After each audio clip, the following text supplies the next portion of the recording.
Assalamualaikum warahmatullahi wabarakatuh. Salam sejahtera buat kita semua. Salam Om Swastiastu, Namo Buddhaya, salam kebajikan, salam olahraga. Balik lagi di channel YouTube Habib Safif, pakar bola komentari sepak bola dengan kebahagiaan. Kali ini gue bener-bener pengen mengomentari pertandingan Valencia berhadapan dengan Real Madrid di Mestalla yang dengan skor akhir 2-2 dan beberapa kontroversi, beberapa keramaian di jagat sosial media. Ini gue berusaha mengomentari dengan objektif ya. Mungkin bakal bias karena gue fans Barca, tapi coba kita cerna pelan-pelan, kita kita pelajari bareng-bareng sebenarnya gimana sih keputusan wasit di kala pertandingan Valencia berhadapan dengan Real Madrid. Sebelum ke situ, gue ngelihat ada beberapa highlight yang harus diambil dari pertandingan ini. Ya, dengan yang pertama ada Tchouaméni yang jadi CB.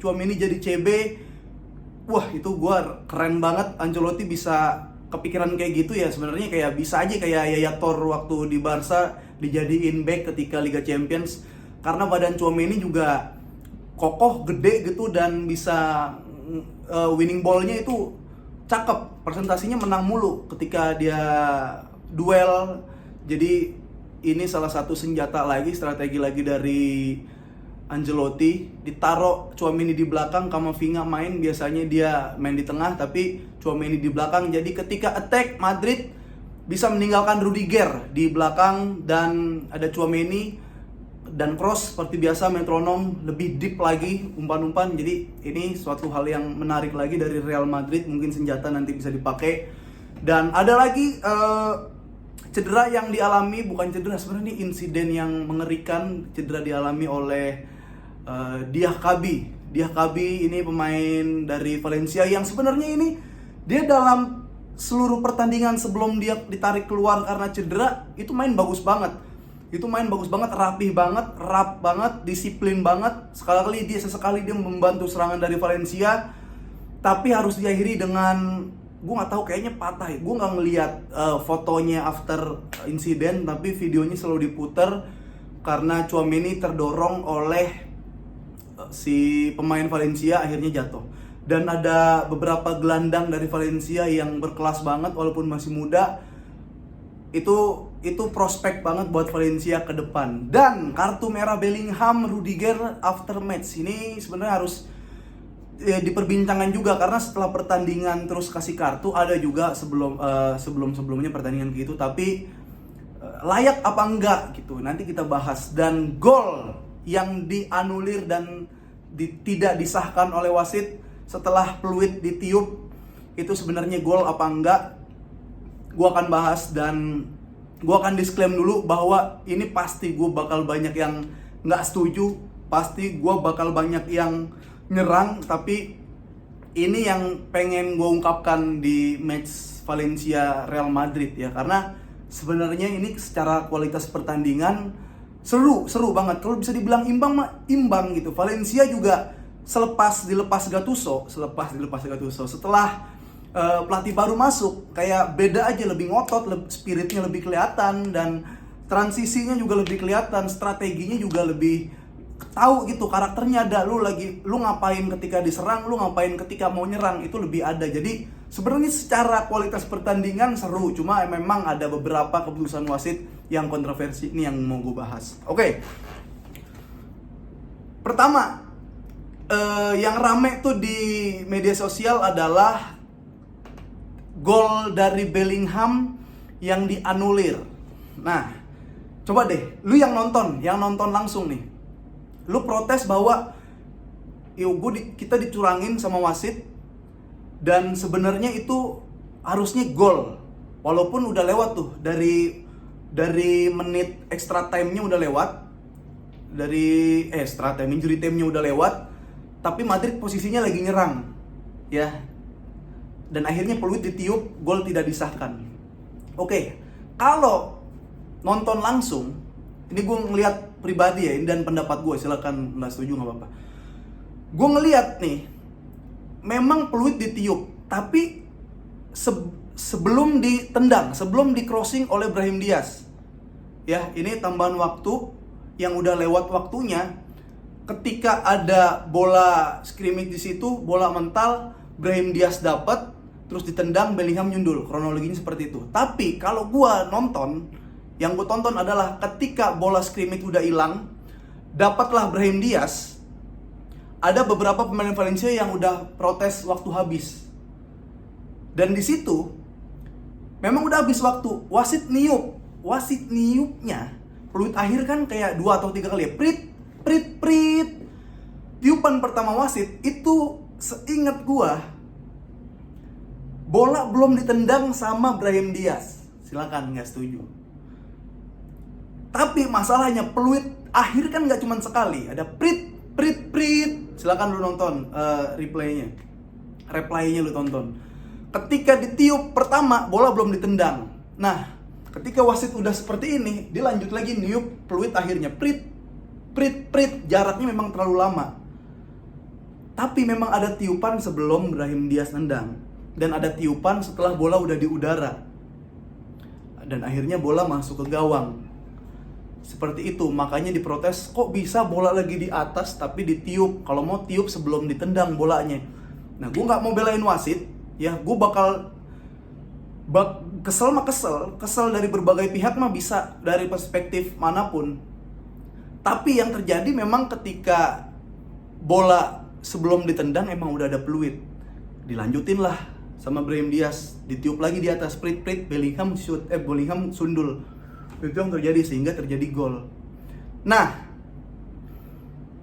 kalau itu mau diprotes, ya jangan bias, protes juga ketika babak pertama. Kalau kita nonton babak pertama, hal yang sama juga terjadi walaupun bukan gol, tapi ada bola yang ke arah tangan, yang ke arah lengan. Setelah itu bola corner, dan corner itu bola ditiup. Kalau mau protes hal yang ini, protes juga hal yang di babak pertama. Ya, Valencia nendang kena Carvajal, itu kena tangan, tapi bola ditiup half time. Dan udah hilang begitu aja. Protes juga di situ. Karena nggak ada VAR, nggak ada cek VAR, selesai. Begitu aja. Nah, permasalahannya adalah kita sebenarnya harus, mungkin gue juga nggak tahu, ini sotoy gue aja. Gue juga nggak tahu wasit tuh bisa ngasih peraturan yang tertulis, regulasinya apa, advantage-nya sampai mana ketika lagi nyerang, kapan peluit boleh harus ditiup. Karena kalau misalkan itu bola gol dan ini advance nih, menit udah lewat lah, nggak bilang jauh, tapi bolanya gol, pasti dari sisi Valencia tuh protes kayak, gila lu nggak ditiup-tiup, kita yang dirugin sama wasit gitu. Tapi kalau yang terjadi kayak kemarin, ya jelas sangat wajar kalau Madrid yang protes. Gila lu ini lagi nyerang advantage, tapi kok kok ditiup peluitnya kayak gitu. Walaupun fans Valencia juga bisa protes di babak pertama, kok lagi nyerang bola handsball nggak di VAR dulu kayak gitu. Nah, wasitnya nih sebenarnya memang harus klarifikasi atau harus ngasih statement, peraturan regulasi yang jelas tuh kayak gimana ketika lagi ada tambahan waktu, peluit boleh ditiup kapan. Kalau basket, kalau futsal itu udah jelas, menit habis 0 tak ditiup peluit. Indonesia pernah ngalamin kayak gitu. Indonesia bisa cetak gol tapi peluit udah ditiup. Itu udah jelas tuh terpapar. Jadi protesnya juga ya gampang ngembalikinnya. Nah, kalau misalkan emang ada peraturan yang mengatakan bahwa emang belum boleh ditiup ketika masih lagi nyerang, dikasih tahu aja peraturan tertulisnya. Itu kan udah nggak ada bantahan, kasih tahu. Nah, itu baru sikat wasitnya. Bukan gue belain wasit nih. Ya, karena pasti sama-sama sebel. Karena belum ada statement dari wasit atau ada peraturan. Ya, lu mungkin ada yang lebih ngerti, silakan di komen advantage-nya sejauh apa ketika udah tambahan waktu dan udah nyerang boleh ditiupnya seperti ketika momen apa.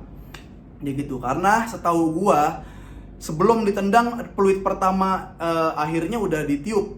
Nah, seperti itu. Kecuali udah ada peraturan yang jelas bahwa mengatakan ya ketika sudah misalkan tambahan waktu 4 menit di 94, apapun yang terjadi dalam bola apapun itu peluit wasit harus ditiup. Nah, itu kita nggak bisa nyalain wasit. Kecuali ada atau-ataunya. Biasanya kan peraturan gitu. Atau kondisi lagi nyerang, lagi ini dijelasin, silakan protes dibanding aja. Itu pasti ada pengurangan poin pengurangan nilai buat wasit tersebut. Jadi ya kalau lu mau protes di babak kedua seperti itu, di babak pertama juga hal yang sedemikian rupa terjadi di babak pertama gitu. Cuma kalau yang gue mau protes, gue sebelnya adalah kartu merahnya Bellingham, karena dia baru datang lagi ya, kena habis kartu merah ya, kena sanksi, baru kena kartu merah lagi. Bukan di situ masalahnya. Bellingham itu cuma ngomong it's the fucking goal gitu, kayak ini gol coy gitulah, kayak ini gol cuk, ini gol anjing kayak gitu, ada penebalan kayak gitu. Cuma gue nggak tahu kenapa Bellingham kartu merah. Kalau protes di situ tuh gue setuju banget bisa diprotes di situ, karena ngaruh banget Madrid ada Bellingham apa enggak. Bahkan Rudiger juga yang protesnya terlalu kenceng itu dapat kartu. Dan yang lebih bisa didebatkan lagi kan, kenapa sih segala udah selesai baru dikasih kartu merah gitu, walaupun ada beberapa match ada yang kayak gitu. Itu aja sih. Ya silakan tuh. Jadi ya keputusan wasit ya kontroversi. Kontroversinya kenapa? Karena kontroversinya kita nggak tahu. Gua terutama ya mungkin nggak bisa dipaparkan, atau gue belum baca tentang peraturan yang advantage-nya sampai berapa ketika perpanjangan waktu wasit boleh meniup ketika momen apa, kayak gitu-gitunya dijelasin peraturan secara tertulisnya, sehingga jadi bias, sehingga jadi nggak ada benchmarknya. Jadi di situ masih susah. Ya lu pasti ketika kita jadi, gue juga kalau jadi fans Madrid gue bakal salahin wasit gitu kan. Tapi kalau itu digolin, gue jadi fans Valencia pasti nyalain wasit. Ini nggak ditiup-tiup gitu kan. Nah jadi bola memang sekarang di wasit, dan wasit-wasit La Liga juga emang lagi kebanyakan aneh-aneh. Silakan ngeluarin statement kalau emang ada peraturan dan wasit itu melanggar peraturan. Ya emang tuh wasitnya nyebelin beberapa kali kontroversi. Gitu aja sih dari gue. Dan silakan, ini pasti seru, pasti banyak yang nggak setuju. Silakan boleh di komen. Cuma gue mau ngasih penilaian gue aja sebagai fans La Liga, gitu aja, oke?